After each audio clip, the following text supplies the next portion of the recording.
Si Cebu Governor Gwendolyn Garcia, kani iyang opisina ay tanawar gud ang iyang opisina names mo na ang pagpanghipos na. O gunya na mo na ni mingaw na iyang opisina. Kini mo na ni. So nahawan-hawan na ni mga kigalaan tanan hasta mga kurtina gipangkuha na kani So alang sa mga ato mga social media followers nakakita po sila ni ini kato sa radyo ako lang i-describe ninyo nga kini mga gipambilin kini mga furniture mga higala nga iya sa probinsya maoy mabilin no katong tanan nga mga paintings ug uban pa gipanguha na no asa man tong kuan kanadong nabatoy video ani dong naigamayng video kana sumingaw kayong opisina mga kigalaan ni outgoing Governor Gwendolyn Garcia mo ni ang opisina sa Gobernador Sugbo anin do to dako kani ang opisina dako kani ang table mga higala no nya do na mahigalay kunan sa mga bisita inana no so mo na ni ang kuan okay ug unya asa man to kani mo ning video naani say mo na ni mga higala ang Cebu Provincial Capitol okay sige so kana na ang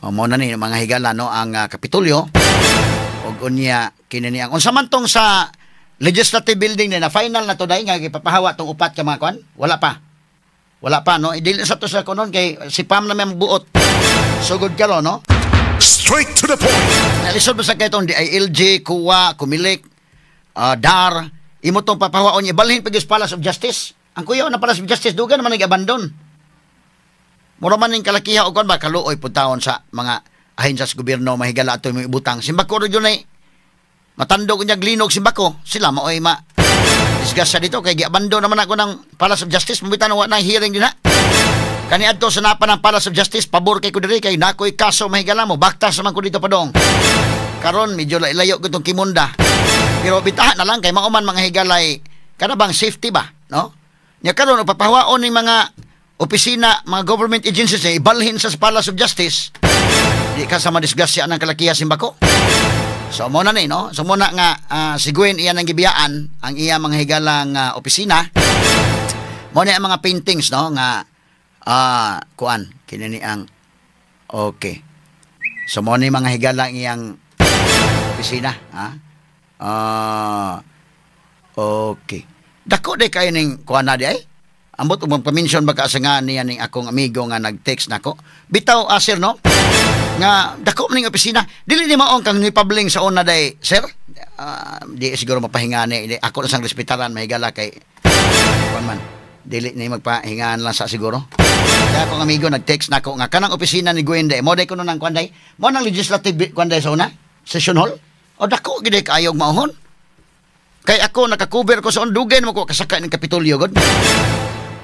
Panahon pa to sa unan ni Pabling nya pag panahon ni Gwen nakasaka di ko kadali at totong gikiha to si Leo Lastimosa man ang KBP ni ngadto no appeal ko adto mao to pero first kon pa to katotong first term siguro tong Governor Gwen second term niya pero pagkakini karon na kang Davide gani wala gani ko ka balik dito og kani pong panahon mahigala karon ni Governor Gwen no so mo ni iyang opisina mga kagalaan dako na gyud kayo kumahon ko nga session hall de indekin.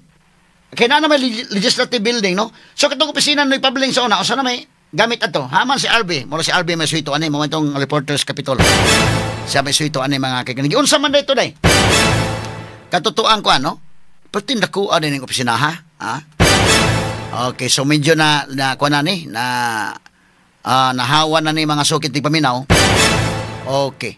Daghan ta mga lessons nga kuha baya no nining mga panghitabo karon labi na kang Cebu Governor Gwendolyn Garcia. Actually in fairness nitong Gwen pag pirmiro kong termino ano niya pirmirong termino second nga term niya mga kagalaan in fairness niya dugan man sa mga nahimo sa gid sa probinsya kadtong mga kuan dito labi na to mga kalsada dito iyang gipasiminto no do na gisa siya nahimo pero ang consistency gyud importante dakong butang na nga kanabang nakay himuon nga maayo nga imong i-maintain ang imong paghimog maayo or kung mahimo imo pang palabuan ana or mas bisag maintain lang nya imong batasan pod hindi po nimo mausab kay kinis Gwen mahigala gud ang batasan kadugayan na usab na masagid gud no unya do na pa kining Sugbo News unsa may mahitabo ni Sugbo News mga toy nangutan na to si Attorney Chiking Shari sa iyang kolom unya sa among group chat sad sa simla na kuan sa to, na isgutan sa to.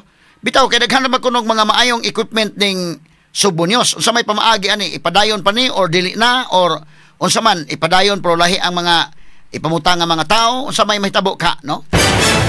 So mao ni mga higala ang kuan. Okay. So medyo dako ning opisina ng Governor Gwen. Ambot ka unsay nahitabo dai sa kinsa may nagamit sa opisina ni Pabling. Kani adto, no? Okay kay naa may legislative building dito od. Nya tuan na sila dito ni kuan. Sige, so ato ni may basing i-convert to iyang opisina nga kuan. Last na kung sakas governor's office kadto pang opisina ni Pabling. Dito pa sa kuan. Kanang dayon sa kanimo sa kilid niya hagdanan sa Kapitolyo. Okay. So gibutang siguro laing opisina, gibutangan siguro kuan lain siguro nagagamit. Okay. Unya dayon oo. Bitaw daghan tong mga kuan day. HR office na kuno di ay. Di ba si kining usapon nag-text nako di po siguro ni pa-mention. Kung magpa-mention pwede po ato ipang-mention pero kung dili di lasad. Pero mo ni ha si Governor Gwen pagsugod mga higala niya og pagka-gobernador na sige nahimo sige prebuyag ha. So importante di ay nga sa atong kaugalingon ba applicable ba ini natong tanan?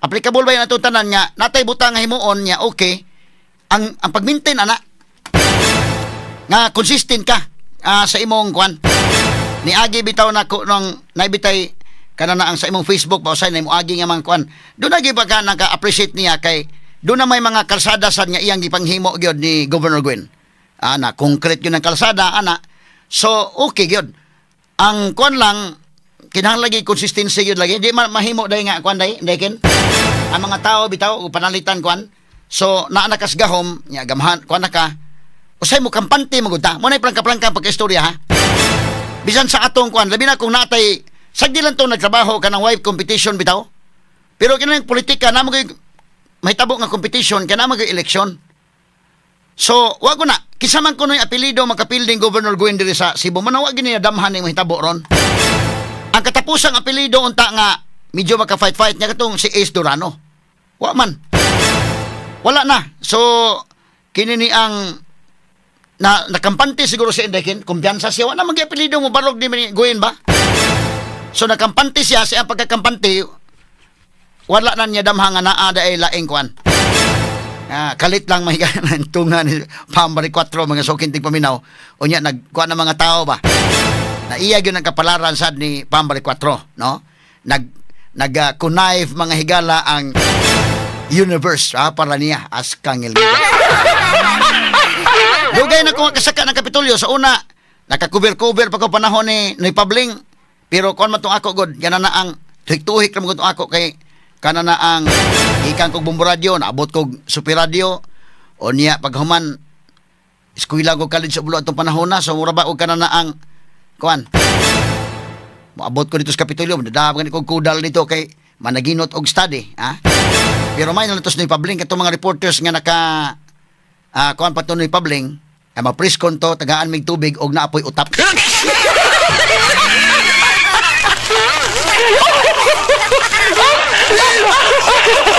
mas bungga ko nung kuan kanang preskon ni Gov Gwen day wa na mo ko katungan ng iyang kuan yun pero kato ni Pabling kuan to libre utap tong iyang preskon pero may laki to sa Pabling yun believe ko to niya nya ang pag-agak niya ni Gwen kuan gyud hapsay itong pagka kuan na to pagka pili ni Governor Gwen isip primero yung gobernador pag primero gobernador ni Gwen Garcia mahigala sa abtikay bitag lihok day abtik pa siya lihok ni Pabling kilas ba kay ba kita ka ng tanaw ko ng lawas ni Governor Gwen kuan man kayo niyang kilas kayo ba no so daghan sa nahimo pagsugod niya mga kaigalaan pag ikaduha kanang mga kuan mga gipanghimo niya sa kalungsuran. Pero kinahanglan sa consistency kay ni kampante siya tan-aw niya wa na magi makapildi sa mga Garcia. Kisa bay magdahom bisag ang mga tao di gyud magdahom oy nga ani ni mahitabo ang iyang kapalaran karon. O diyon na bitaw ko istorya nga mga friends bitaw niya. Ningon sa nga nag-uol sa sila day kay nganong inaani nga pagka ang ending ba ni Governor Gwen. Pero ningon man sa ato iyang kwan iyang speech nga hasta la vista. So karon daghang mga lessons nga makuha nato ang ato nga kini ba di ba lalim pag-adjust ni Governor Gwen kay anad ba isang trabaho gyud nga kuan day. So adton sa private na nga sektor, pero daghan lagi po kong nadunggan, daghan kanino ambot nako nga mga kuan, akong i-acknowledge to mga nangabot nako nga mga dokumento ha. Wa pa nako mabasa. Daghan lagi panood man mga envelope. Brown envelope na pay mga dokumento na pay mga ebidensya. Daghan sa day apilan si Governor Gwen mga higala nga kuan day ko. Day oy. Gapil-apilan niya nga mga kuan ba? Nga daghan na problema na po niya hinuon. Daghan awa pa nako mabasa tanan, ako ning acknowledge kay kato nagpadaan ako adtong mga brown envelope. Doon na pa'y mga ebidensya, doon na pa'y mga numbers gani kung mutawag ko. Ako na nadawat, pa na ko mabasa tanan kay kinigong mo take up tag issues kahanginan.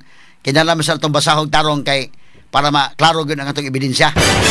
Na og kana ganing issue gani nga ihatag dire unya medyo para nako ako man nang evaluate og okay na ba dad on air dili pa gani kuwang pa di sa nako dad on air. Pero kung tan-aw na to nga bugat yung ebidensya, ana ato nang dalhon. Kay kini ato pag sureball man ning ato. Lagi tala ni katawa. So karong adlaw mao na mahigala ang turnover mas mayo pod og do na gyud kuan ba sports lang ba? Si Gov Gwen og si Gov Pam magka kuan sila do na seremonyas ana. Okay pod. Kung kaya ha. O di kaya gani da ayo na lang. Pahimo ra man ang turnover og kuan. Pero kung kaya nga dunay seremonyas, mas maayo para man sa mga subuanon. Og kining imong gisulti pod glinsok ko karon, maayo ning imong gisulti ha nga matod pa niya nga iyang gidasig yang makaubanan sa Hunta Provincial nga ipatigbabaw ang panagiusa og kooperasyon subay sa pagsugod na sa bag-ong administrasyon bisan og gikan sa managlahi nga partido.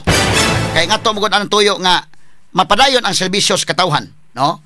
Kay di man ang atong pag-alaga dinha di man para sa usa ka tawo or unsa. Nya di pod maayo nga mo sabotahe ta. Kay og mo sabotahe gud to sa present administration nagpasabot na nga atong gisabotahe ang katawhan. So di lang ta anasad.